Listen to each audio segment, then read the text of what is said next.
On to our next lecture of today's session, we have with us Dr. Jai Prakash Gupta, sir.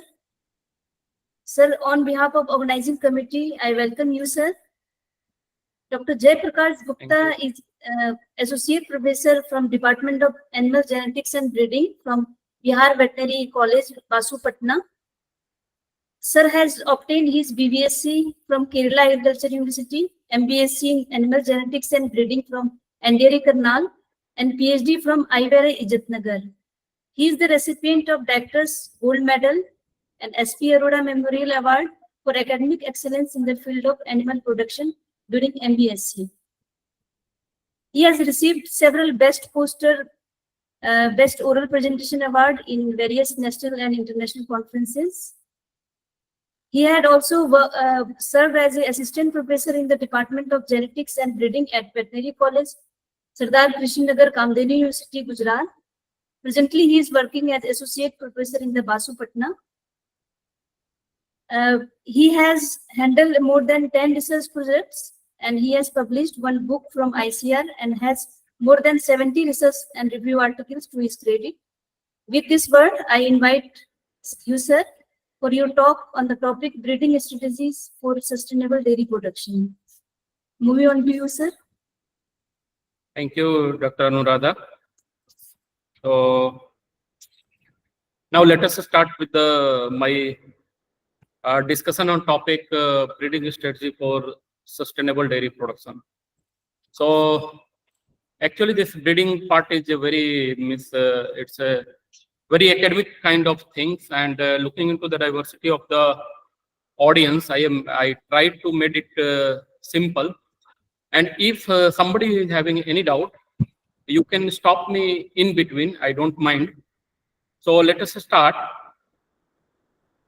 So my presentation will be distributed into the genetic improvement of livestock, criteria of selection, mating system, progeny testing programs, method of progeny testing program, limitation of these programs, genomic selection, and alternative to progeny testing, and finally conclusion. So let us start with the introduction. So we all know that dairy, cattle, and buffalo production in India has undergone a major transformation during the last few decades, resulting into substantial increase in milk production. India is at the top position in milk production in the world. And this is mainly due to large number of animals rather than average high milk yield per animal. So we are having large number of animals. That is why we are at number 1. And if we see the productivity per animal, the productivity per animal, we will see it is very low in India. Even though various animal breeding and management programs have contributed to this improvement, still there are constraints hampering the progress. So to achieve further progress in milk yield, proper attention is required by initiating realistic breeding strategy for genetic improvement of cattle and buffalo. So we'll see what kind of genetic strategy is breeding strategy is needed for genetic improvement of cattle and buffalo. So you all are, I think, the person of processing, and I will be talking about the production. So livestock sector is an important subsector of agriculture of Indian economy, and India has vast resources of livestock which play an important role in the national economy. We are number one in the cattle buffalo population, and number 1 in the milk production. We are having large diversity of breeds of different animals, particularly cattle and buffalo. And buffalo, we are having prime breeds, the most important breeds of the world. So there are about 194 million cattle and 110 million buffaloes, contributing around 15% and 57% of the world's cattle and buffalo population, respectively. So if you see the Indian livestock census, which is taking place in each 5 years, if you see the growth here, you can see from 1997 to 2003, there was a slight decrease, and then after there was slight increase, then again decrease and increase. That means the population of cattle is starting to stabilize around 190 or 200 millions. Whereas if you see buffalo, since 1982, the population is increasing and increasing. That means the people of India or Indian subcontinent, people are more attracted towards buffalo due to various reasons that is very well known to you. If you talk about the per capita availability of milk, so this I have collected data from 2015-16 to 2021-22. In India, milk production has increased significantly over the years. Total milk production in the country was 221 million ton in the year 2021-22, which was approximately 5.29% increase over the previous year. The per capita availability of milk is 444 gram per day. And the average daily milk yield per animal is, in case of exotic or crossbreed, it is 8.5 liter or kg. Whereas if you see the indigenous or nondescript animal, which are abundantly present in India, the productivity is 3.36 kg only, which is approximately half of the exotic or crossbreed animal. So if you see the increase in milk production, and availability per capita, you see in spite of this increase in total count of animal, this is not means increasing with that much speed as we are increasing our per capita availability of the milk. That means we are moving towards the efficient production system. If you see the total milk production in last 60-70 years, you see if the log phase of the growth of milk production is there.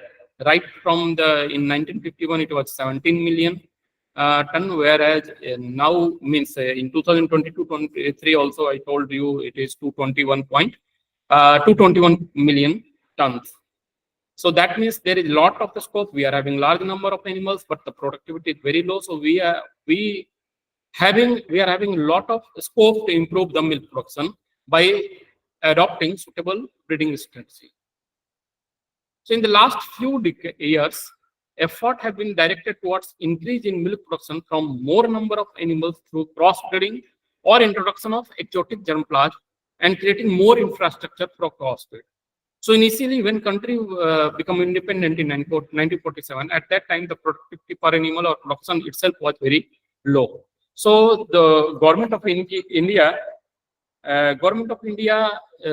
thought that to increase or to feed the people of India, the government thought that if we introduce exotic germplasm, that will be there will be increase in milk production within short period of time, and that worked also, and we become #1 in the milk production.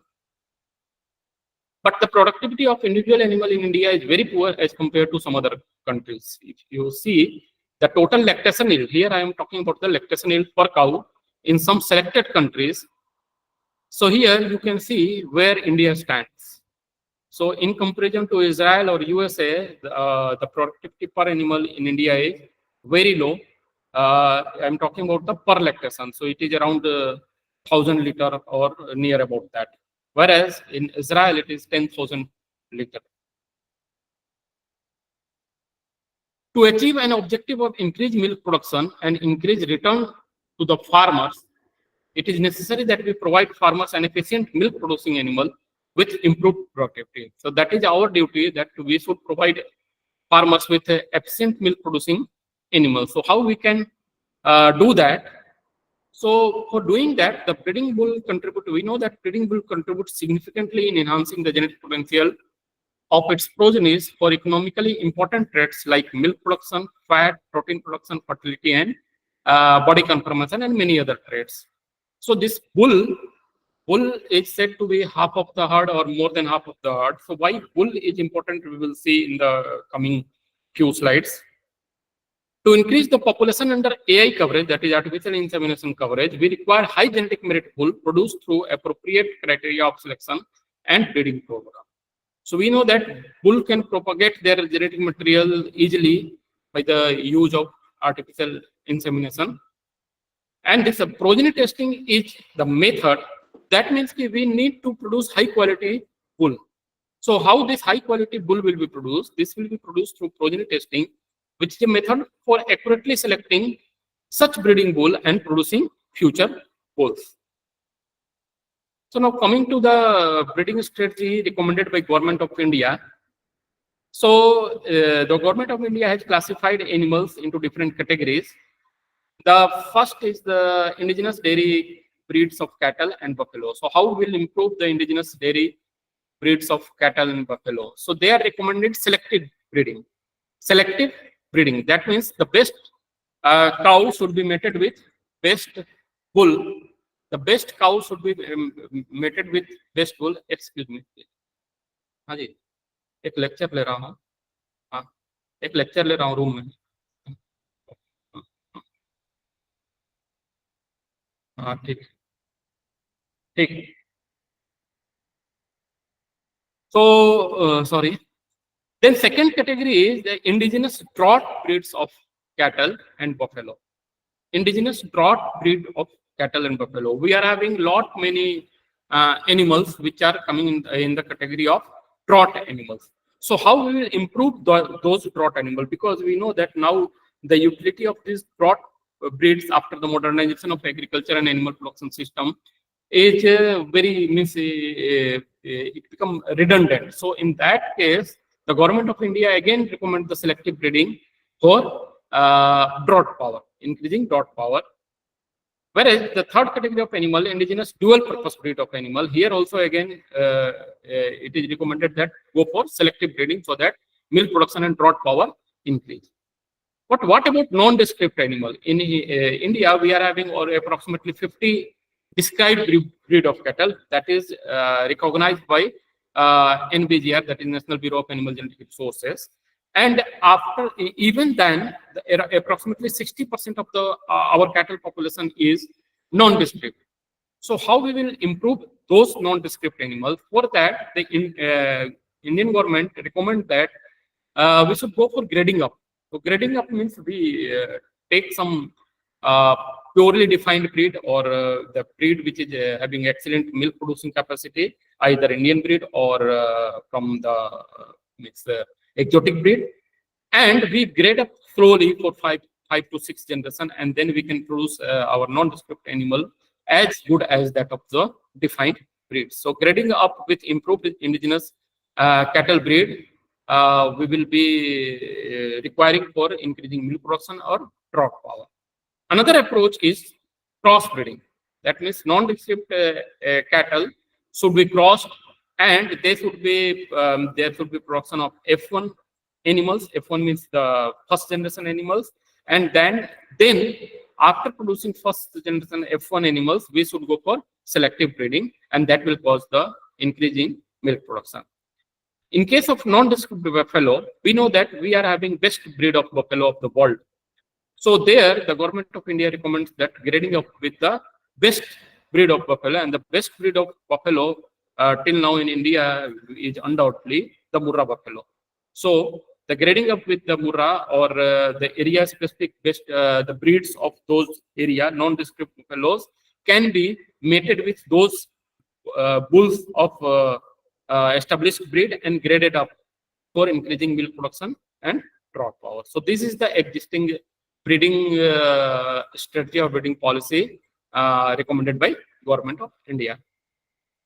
Now coming to the genetic improvement of livestock.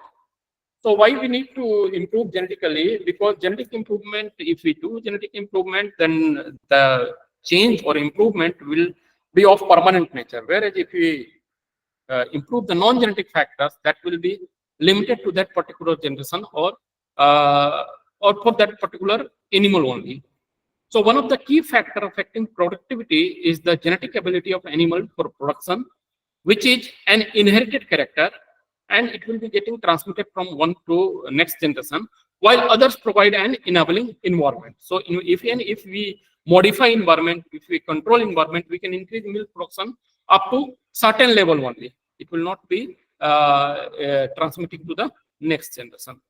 So what are the basic tools for genetic improvement of animals? So in breeding only, we perform mainly two kind of activity. The first one is selection, and another one is the mating system.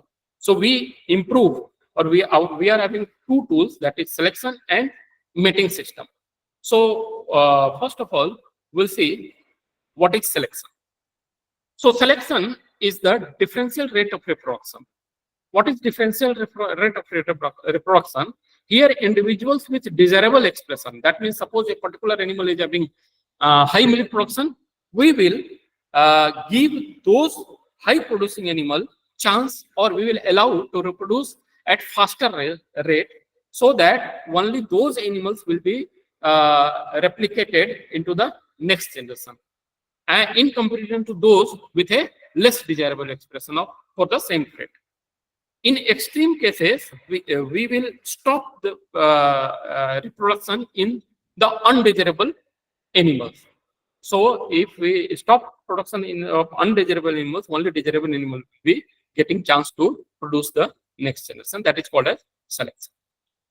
If we define it genetically, it may be defined as the efforts of a breeder to increase the frequency of desirable gene. So whatever phenotypic trait we are seeing, it is underlyingly, it is controlled by some genes.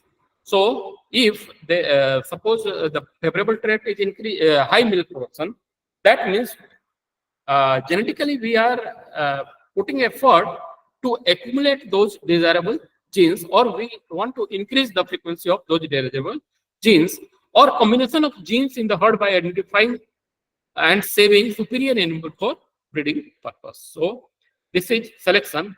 And according to Luss is the father of modern animal breeding. So he told that causing or permitting some kind of individual to produce more offspring than other kinds do is called as selection. So he defined selection that permitting some kind of individual to produce more offspring than the others. So with successful selection, the progeny generation will on an average be better than average of the population from which the parents were chosen, resulting into the genetic progress. So after applying this selection, the progeny generation which we will be producing, that will have more average production ability than the base population. So that will cause the genetic progress. And here we also clarified that selection does not create new gene. It will not create any new gene. If you think that after selection we will be able to create new gene that will be increasing production, that is not true. What we are doing here, we are increasing the proportion of favorable gene. So how it will increasing the proportion, we will see with one example. So let us consider a single locus. So if you are having concept of some +2 genetics, like in Mendelian genetics, we know that a single locus, let us consider a single locus, which are having 2 genes or 2 alleles, and those alleles are capital A and small a. So where we suppose that A is a desirable gene, while, capital A is a desirable gene, whereas small a is undesirable gene. And initially, both genes will have frequency of 0.5 each, because at one locus you will have one sum total of the gene frequency will be 1. So capital A 0.5 and small a 0.5. Now capital A is our desirable gene, so we want to increase the frequency of that desirable gene, that is capital A. So how it will takes place? Here you can see we cross the parents and their F1 progeny. So these are the parents having genotype capital A and another parent, that is suppose this is male, capital A is male, and small a is female. So what we will do, we'll just increase the frequency of desirable gene, that is capital A. So how it will take place? Just see what parents will contribute into the next generation. That parents will produce gamete, and this gamete will contain capital A, and another parent will produce small a gamete. Now, after combining in the F1 generation, if you see all the individuals are having capital A and small a allele or gene. Here again the frequency is 0.5. So 0.5 for desirable gene and 0.5 for undesirable gene. Now what we will we'll go for interseminating. What is interseminating? We will cross F1 individual, F1 that we have produced this capital A, small a, and another F1 individual. We cross these two individuals, and these two individuals produce, you see this F1 individual, capital A, small a, and capital A, small a, male and female animals.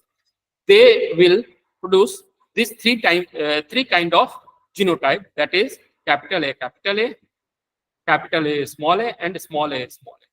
Here you can see that frequency again is 0.5 for capital A. Why it will be 0.5? Because you see two capital A and two again capital A. So 4 capital A gene, and here again 2 small a and 2 small a. So 4 small a gene. So those all the genes or alleles are in equal proportion. So the frequency of gene is still 0.5. So what we will do now? We will go for selection or culling. So how we will cull? What we will do? We will now discard or cull the individual having recessive or undesirable genotype. That is A individual we will cull in F2 generation. Now, if you cull the F2 this small undesirable gene individual, now you see the frequency of gene has been changed. How it has been changed? There will be two capital A gene here and 2 capital A gene here. That is 4 capital A and only 2 small a gene. So this is written here, 4 capital A gene and 2 small a gene. So how this frequency will be changed? The frequency of capital A gene would be increased to 4/6. That is now the capital A gene, that is desirable gene, is now having frequency of 0.667, which is an increase from 0.5, and that of the recessive gene, it decreased to 0.33. So initially it was 0.5, now it is 0.33. So this is how the gene frequency changes after performing selection. So we are successful, or we were successful in increasing the desirable gene frequency. So this is how selection works. This increased frequency of desirable gene, that is capital A gene, would also increase the proportion of genotype of individual, that is capital A individual in the population. How initially it was 0.5 into 0.5, that is 0.25, that is 0.25. Now it is increased to 0.67 into 0.67, that is 0.4489, approximately 0.45. So this frequency also increased from 0.25 to 0.45. So the desirable individuals also got increased. So definitely in the next generation we will have higher production, or having higher production of desirable traits. So this was about how selection works. Thus, if the selection is effective, the genetic effects of selection are, what will be the effect of selection? There will be increase in frequency of gene selected for, that we have already seen. There will be increase in the proportion of individual homozygous for that desirable gene. This also we have seen. So these are the two main effects. Now, after the individual that are to be parent of the next generation are selected, the breeder must decide upon manner in which these are to be mated. So now you have discarded the animal which are less producing, or they are having poor production potential. You opted, or you selected, or you gave chance to those individuals who are having better production ability. Now you have to decide which animals should be mated with, which male animals should be mated with which female animal. So that decision also, the first decision was to selection decision, and another decision, next one is the mating decision. So we have to decide the mating system. So for the deciding mating system, we should have some sources of information, some clue about the individual. So how we will get that clue? The source of information or clues based on which the breeding value of the individual is estimated are called as basis of selection. So on what basis we are selecting? That means on what basis we are allowing two individuals to be mated with each other. So although male and females can be selected for breeding, but selection of males far exceeds than female due to following reason. Selection of male is very highly desirable. Why selection of male is highly desirable? We have already discussed. Just we will see.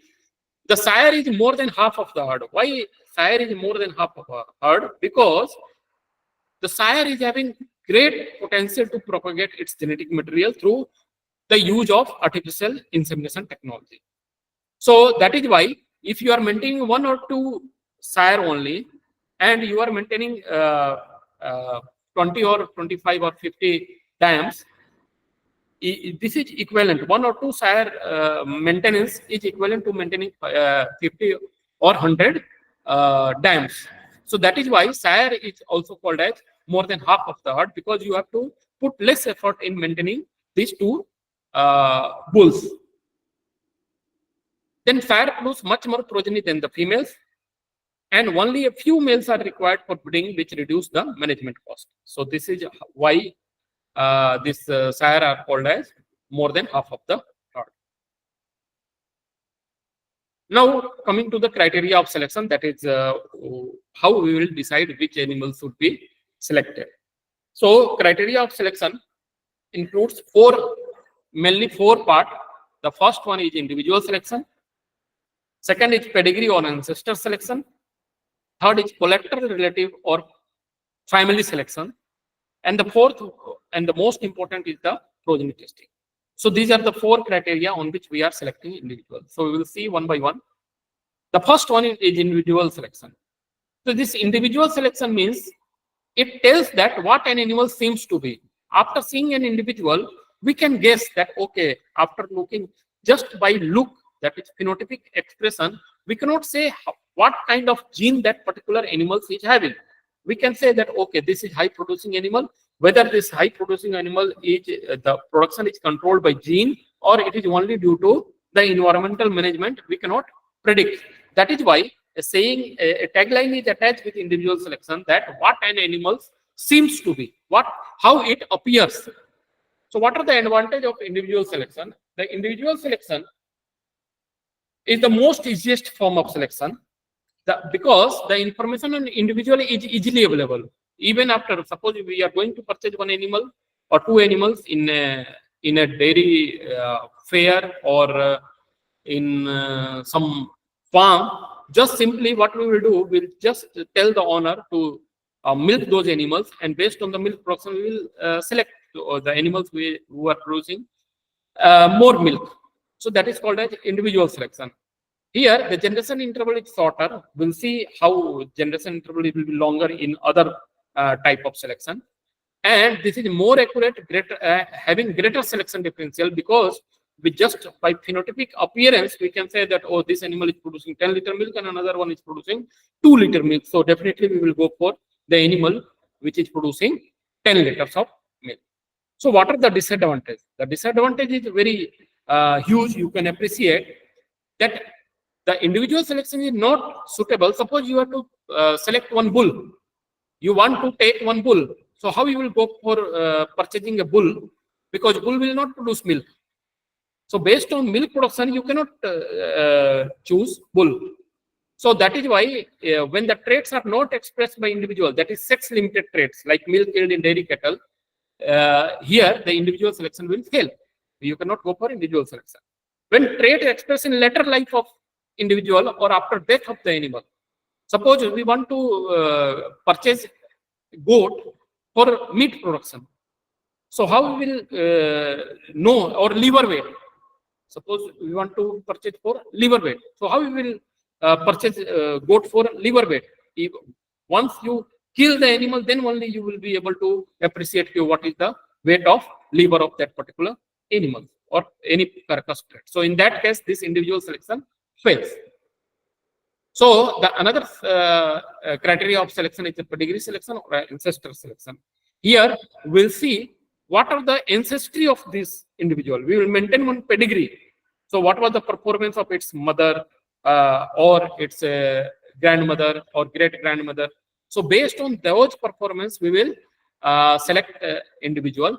So this pedigree of an animal indicates what it ought to be, what an animal ought to be. कैसा होना चाहिए एक particular animal को. So this is called as the pedigree selection. So what is the advantage of pedigree selection? Is it less costly? Why it is less costly? Because you have to only maintain the record of the previous generations of ancestors. So that is why it is less costly. It allows selection at a younger age. Why it will allow selection at younger age? Because we'll see the performance of its parents, grandparents, great grandparents, etc. So if we see that, okay, at the particularly even at the time of birth, we can select individual because we have to select on the basis of performance of its ancestor. This is useful also for sex-limited traits because we are not taking the performance of individual, we are taking the performance of ancestors. That is why it is useful for sex-limited traits. Then what is the disadvantage? Disadvantage is that in nowhere in India at field level you will get the record of ancestors. Only at organized farm you will get the records of ancestors. So that is the main problem with this method. Then records may be faulty due to stray mating. So records that you have maintained record of mating also. So in field, it is very likely that there will be faulty recording of the mating and all. The pedigree records are destroyed with the passage of time. These are the obvious reason why. What are the disadvantage of this pedigree or ancestor selection? Then coming to the family selection.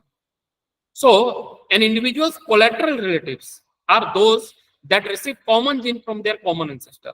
So what is collateral relatives? That suppose that a great grandparent, from the great grandparents you will see there are several branches are there, and these cousins and cousin brother, cousin sisters, these are the collateral relatives. Based on the performance of collateral relatives, we can select the individual.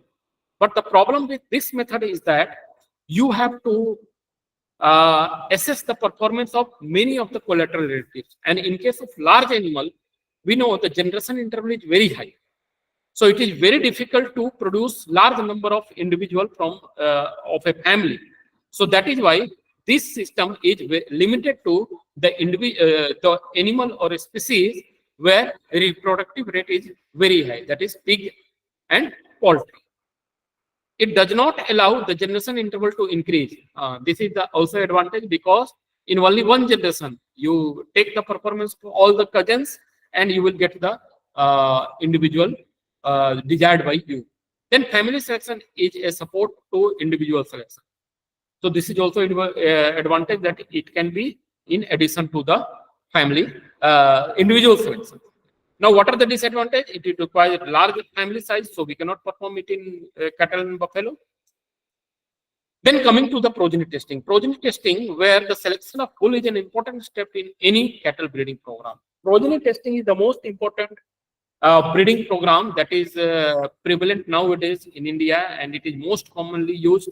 And whatever bulls are produced nowadays in India is mainly due to, through the progeny testing. So what is progeny testing? It is a method for accurately evaluating and selecting top bulls and using them to produce future. So we have to devise a method by which we are selecting the top bulls, and by the use of those bulls we are producing future bulls, so that we can propagate the semen of those bulls to the field, or we can use this semen for artificial insemination. So progeny testing is conducted to evaluate the genetic merit of individual animals based on the performance of offspring, and it can result in genetic gain of 2 to 3% per year. So this will result in the gain of 2 to 3% per year. So even if we are getting 2 to 3% gain of a desirable trait, that will be used after the 5 or 10 or 20 years. Because we don't have any other method. Nowadays, some method has been recently some method has been devised that we will also see in 1 or 2 slides. Now, progeny testing tells what an animal actually is. Why? Because here we are actually producing animal from a bull. And then we are assessing the performance of those animals. And then we are telling, okay, this particular bull has produced best progeny. That is why we are selecting this bull. So that is why progeny testing tells what an animal actually is.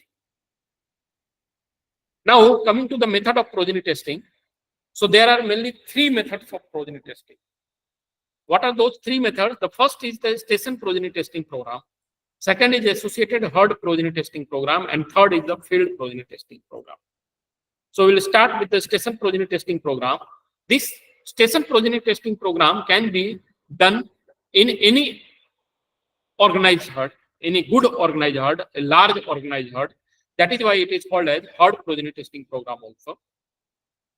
The bulls and dams are managed at well-managed farm level. Progenies are reared and made to perform under most standardized managemental and nutrition conditions. So here in a station progeny testing program, we are performing this progeny testing program in a well-managed farm.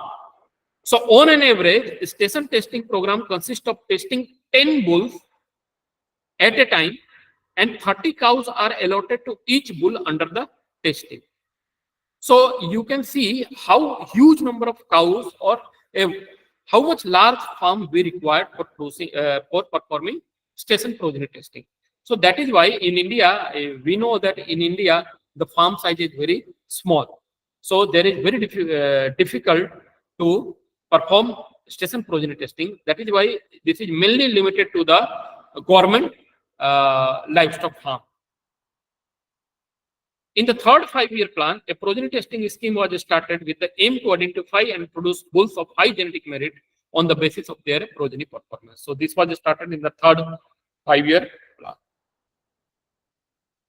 Now the progeny testing scheme was started in the beginning at government livestock farm Hisar for Haryana and Murrah breed of cattle and Murrah breed of buffalo. For these two breeds initially it was started.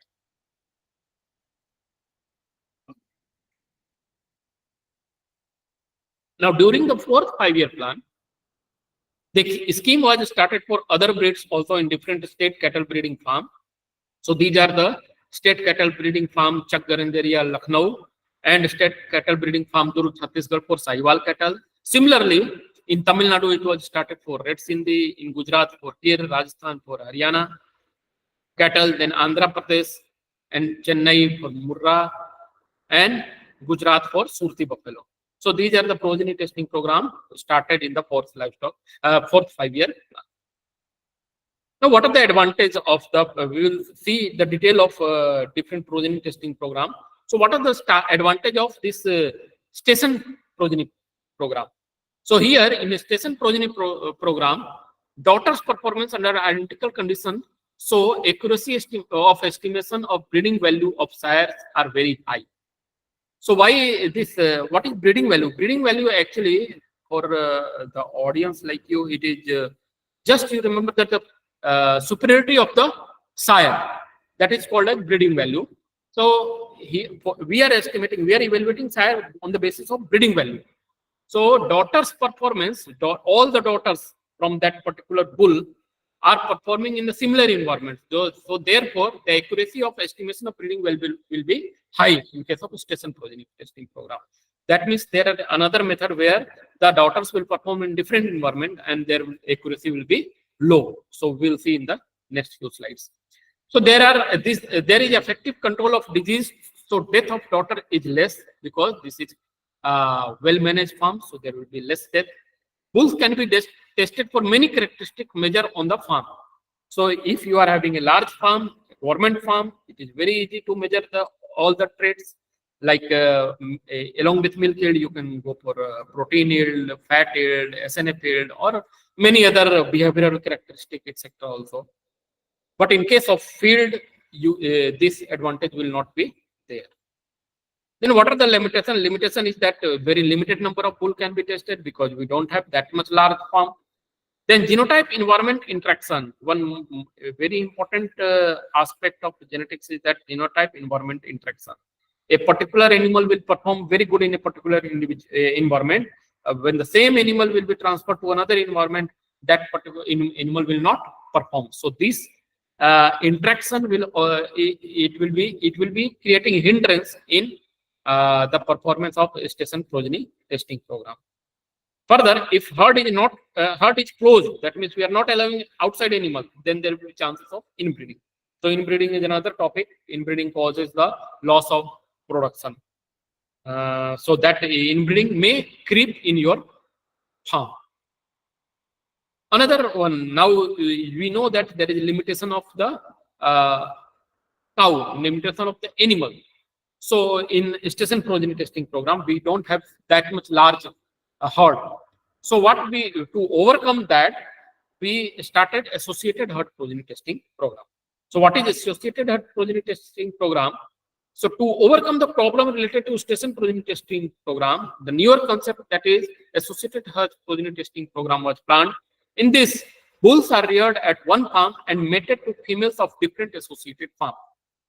So bull will be reared at one farm, and there will be many farms connected with each other, and there we can send the semen of that particular bull, and the progeny will be tested under different associated farms. So progeny born are also reared and performed at different farms. The associated herd progeny testing program has been started for 3 breeds, that is Sahiwal, Haryana, and Ongol. Sahiwal, Haryana, and Ongol. For Sahiwal, NDRI Karnal is the lead center, and the farm is at Karnal, Durg, Chak Ganjaria, Lucknow.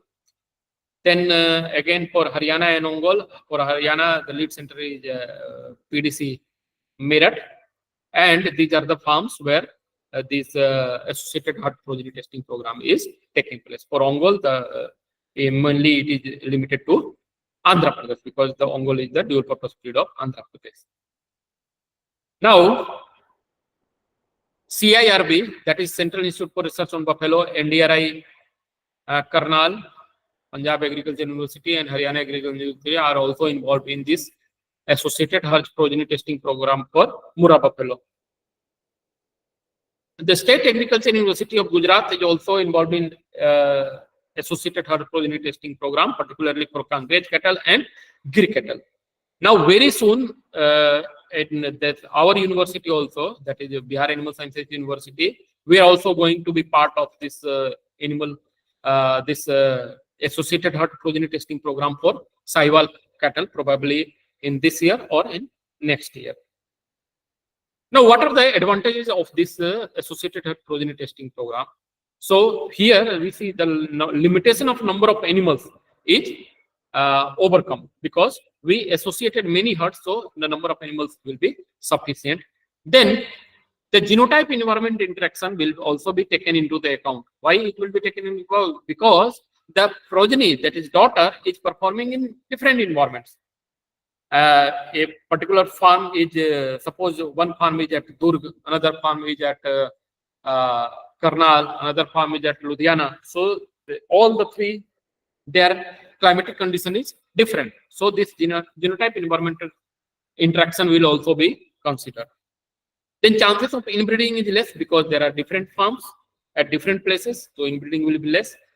Now, what are the limitations? Limitations are the managerial practices should be uniform in all the herd. This is the restriction imposed, that managerial practices should be uniform. Otherwise, suppose at some places you are feeding animals very less, so definitely those animals will perform poor, and therefore the performance of those animals will be poorly recorded, and that will hamper the proper evaluation of the sire. Now, the third scheme is the field progeny testing program. This is where in Indian condition, the field progeny testing program is the most important program, because we know that majority of our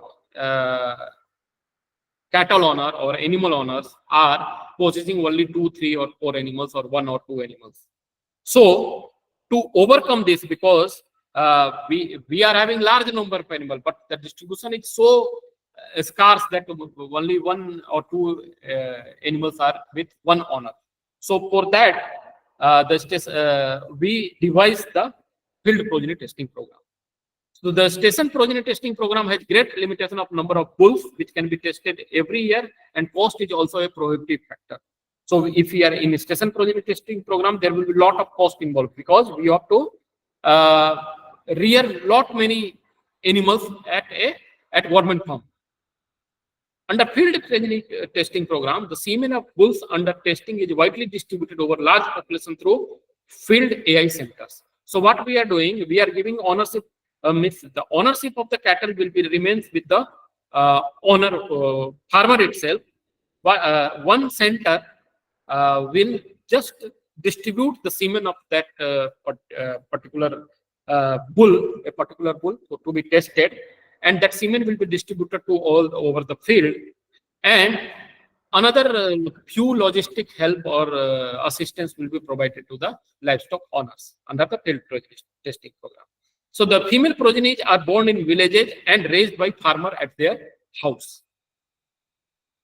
So the PDC merit, the name now changed to means it is I think 5 or 6 years or 10 years I think. The name is changed to CIRC, that is Central Institute for Research on Cattle. Took up the field progeny testing of crossbreed during its 5-year plan at 3 stations, that is PAF, Bharatiya Agro Industry Foundation, Pune, then PAU or Gadwasu, Ludhiana, and Kerala Agriculture University, Manuti. So now in Gujarat, NDDB is leading the centers for field progeny testing program, and these are operated for HF cross, Murrah buffalo, Mehsana buffalo, and now recently they have started for Kankraj cattle also.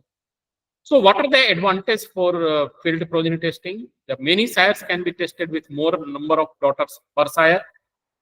Many sires can be tested because now the restriction of number of animals is overcome because you have associated all the farmers of that particular area.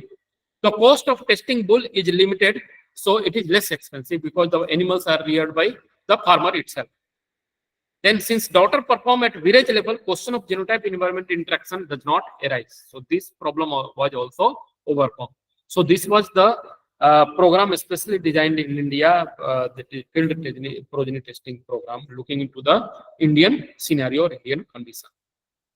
So now coming to this schematic diagram for field progeny testing program. Here you can see at semen station, bulls are put to test and long storage of semen takes place. So you store semen for a longer period of time. Now from here, the test AI, artificial insemination, will be there for testing. That is 2000 AI per bull.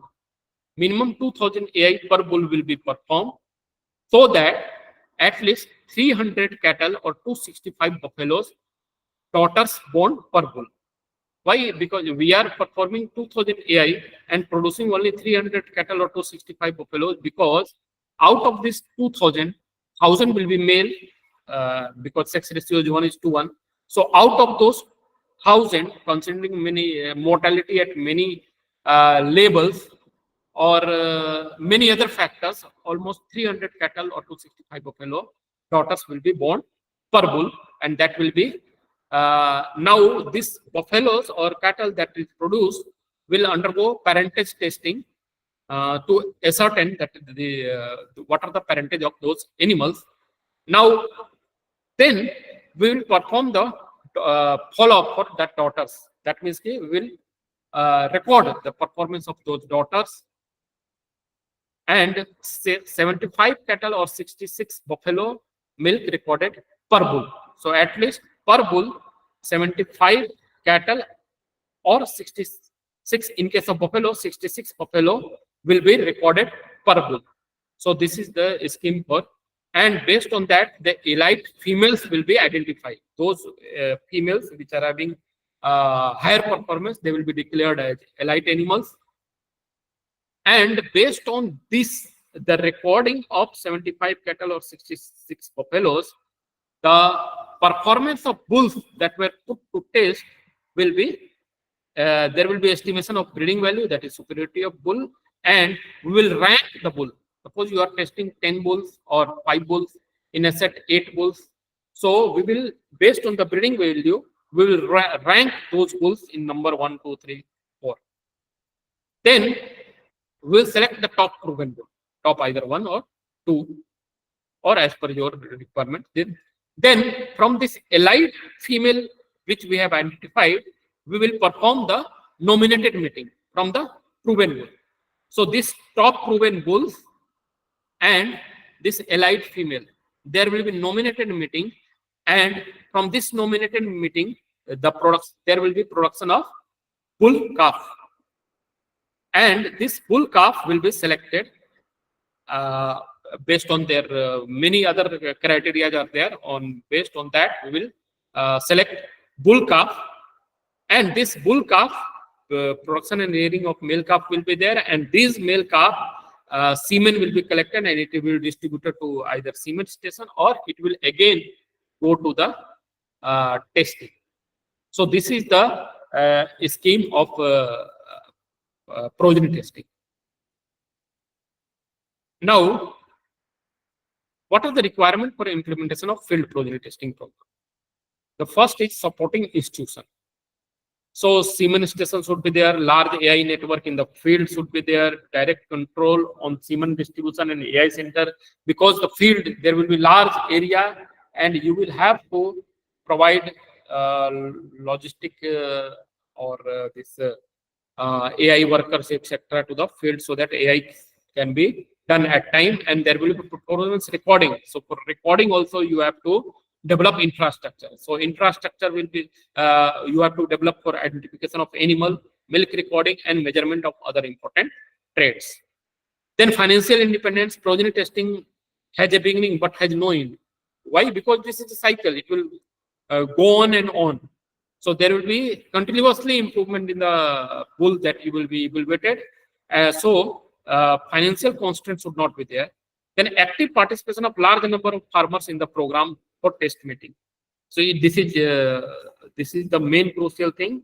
The farmers should be agreeing, or we have to do proper extension so that farmers should be agree to participate in the program. Now, villages with more buffalo and cattle population with good AI network in closed geographical areas should be there. Otherwise, you will have to travel long distance for either AI or for data recording. Then in each village, each bull should produce at least 2 to 3 daughters with complete record. This is also a target. In each village, at least 2 to 3 daughters should be there so that we can compare. Then development of software. Software is also very important. We know that NDDB has developed one software for data recording, that is enough. Information networking on animal performance enough. You might have heard about the enough system.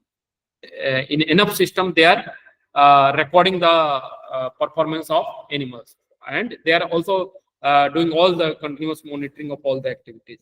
Then effective monitoring of transfer, sale, and loss of animal. Many a times you have convinced a farmer to come to the program, and they agreed. You did perform AI, and after the next day you saw that the farmer has sold the animal. So that is also a case. So this we have to consider. Then scrub bull, private bull, etc. should be totally eliminated. Otherwise, what will happen? You will perform AI, and next day some scrub bull will also perform the insemination. So that will totally defeat our purpose. Then progeny testing should be completed as early as possible of the sires put under the test. It should be completed as early as possible. It is better that more than required number of males must be kept for progeny testing, so as to have an opportunity for selection among the progeny testing bull. So we suppose we want 4 progeny testing bull, tested bull. So we put 10 bulls in the testing program, but we know that there are many constants, so we have to make adjustment. We have to come to the point that how many bulls we have to test. Then administrative network, that is cooperative district milk producer union, intensive cattle development program. So this administrative network is also necessary so that you can administer the project. Then the facilities should exist for progeny semen and to record information on progeny. So these are the technical guidelines that to be followed in progeny testing program. So this is the list where you can see the minimum standard given by NDDB for selection of bull for test mating for Holstein Friesian, Jersey, Sahiwal, Gir, Surti. So these are the standard given by the NDDB. Now, another thing required is identification of animal, that is proper tagging, then insemination, then daughter's identification, registration of daughter. So these are the things that we have to keep in mind. Then parentage verification, then recording of body measures of calves, this body weight and any other measurements. We cannot perform body weight at field level by using balance. So we have to, we know this formula, LG square by 600, 660. With the help of this, we can perform the body measures. We can take body measures. Then follow-up of daughters. Follow-up of daughters means the growth, medication, vaccination, feeding, disease testing, etc. Then insemination, pregnancy diagnosis, and calving also we can. We have to follow up. We have to take the follow-up. Then milk recording, at least in case of this NDDB, they are taking monthly milk recording. So based on monthly milk recording, this is the formula given by Department of Animal Husbandry, Government of India. The test day milk recording,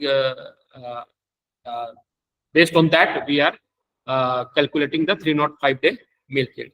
Then breeding value estimation based on the performance of daughters of that bull. So there are many softwares available for calculation of breeding value.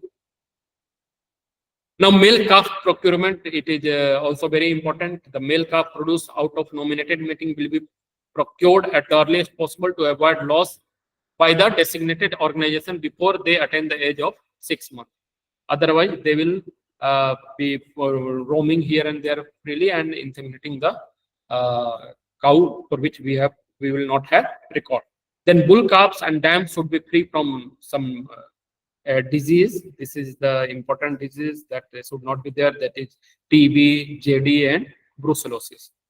Then bull calves should be non-carrier for genetic disorder and chromosomal aberration. This also we have to keep in mind, because once if we are not testing it for genetic disorder or chromosomal aberration, that will be transmitted, or that will be replicated in all the cows or bulls of the area. So that will be very problematic situation. Now, based on this sire evaluation, already we have discussed that after progeny testing, based on the performance of daughters of a bull, we are preparing an index that is called as sire index, and based on that index value, we are performing sire evaluation, and we are declaring that this particular sire is best. So this was about the progeny testing. The major constant is the financial resources and physical facility. After seeing all these things, we can say that these are the lack of adequate number of daughters per bull. This is the costly scheme. Then lack of awareness among the farmers. I told you that we have to do proper extension work among the farmers. Then poor consumption rate in the farmers herd. Many of the farmers, they will not take care of the animals. Many will. The opposite is also true, that many of them will take good care of the animals. Then high mortality among the male calves. People will not be happy to rear male animals, so there will be high mortality of the male calf. The lack of transfer of technology to the field. So these are the constant. Then what are the limitations? The limitations are the less accurate measurement of lactation yield. So this whatever method we are developing, suppose we are sending individual to measure the milk yield in the field, it has been seen that they are not taking interest and they are just putting any data. So we have to keep strong vigil on that, how they are measuring or whether they are taking measurement or not. Then some parentages are doubtful, and that adds some error in estimation of true breeding value. Suppose there will be some natural insemination, so our whole purpose will be defeated, and then we will not get the true estimate of the breeding value. These are the limitation of the field progeny testing program or any progeny testing program. Then frequent loss of daughters due to cell death or transfer, we have already discussed. Then the infrastructure is not available at many part of country. That is also true. So these are the limitations. Then to alternate to this, nowadays, a genomic prediction or genomic selection has come, which is an alternative to progeny testing. What it will do, it will reduce the generation interval. So the gain will be increased. We know that in case of progeny testing, there was only 1.5 to 2 or 3% of the genetic gain per year. But in case of genomic selection, that will be increased. So Layson estimated that 32% of the cost of progeny testing are related to unproductive waiting period. So what will happen? We will be able to reduce this waiting period of bull. Why? Because here directly there, in case of the classical progeny testing program, we were indirectly reducing or increasing the frequency of desirable gene. Whereas in case of genomic selection, what we are doing, we are directly seeing the genotype or gene a particular animal is positive. So it is possible to make very accurate selection decision when breeding value are predicted from dense marker data alone. So there are chips which has been developed by many of the organizations, particularly NDDB has developed for cattle Indus chip, and for buffalo they have developed buff chip. And just at the time of birth, they are taking blood of that particular animal, and based on chip, they are estimating the breeding value. And based on that breeding value, which is known as now genomic estimated breeding value. So this genomic estimated breeding value will reduce the generation interval, and that will cause the increase in accuracy or increase in genetic gain per year. So annual genetic gain was doubled. So in case of genomic selection, there will be double annual genetic gain. So that is the advantage of this genomic selection. So I am not one in detail of the genomic selection. Now, the potential to include new traits in breeding objective. So with this genomic selection, other traits can also be included. So that the thing is that we have to increase the efficiency of milk production from the animals. So for that, we have to see some other traits also, like feed conversion efficiency traits or methane emission traits. Nowadays, in case of this in era of climate change, we have to focus on that animals which are having lesser production of methane gas. Then other fertility traits. Now increasing production has led to the severe toll on the fertility traits, and if the fertility traits are reduced, there is no point in increasing the milk yield, because if your fertility is reduced, there will be severe loss to the animal production system. So this was about the progeny testing. Now, in conclusion, we can say that in last few years, we have directed more efforts towards increasing milk production from more number of animals through crossbreeding or introduction of exotic germplasm, creating more infrastructure for crossbreeding. So initially, our focus were to increase in milk production by increasing the number or by crossbreeding. The progeny testing is one of the most effective method of genetic improvement of cattle and buffalo, provided with proper implementation. If you are implementing it proper, this is the most effective method of genetic improvement of animals. Then progeny testing provides the highest accuracy of selection for medium to low heritable traits. So most of the traits, production traits, are having medium to low heritability. So in that case, this progeny testing will be most useful. So this is the best method for sex-limited trait also, because we are producing animal, we are producing progeny, and then we are seeing the performance.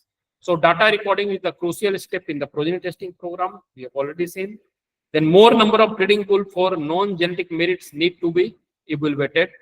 Artificial insemination network coverings should also be increased for proper implementation of progeny testing program.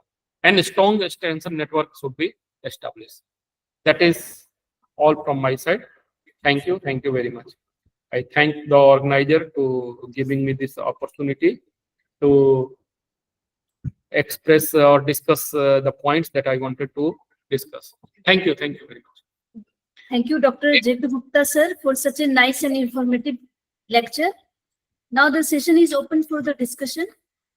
Dear participants, if you have any query, you can ask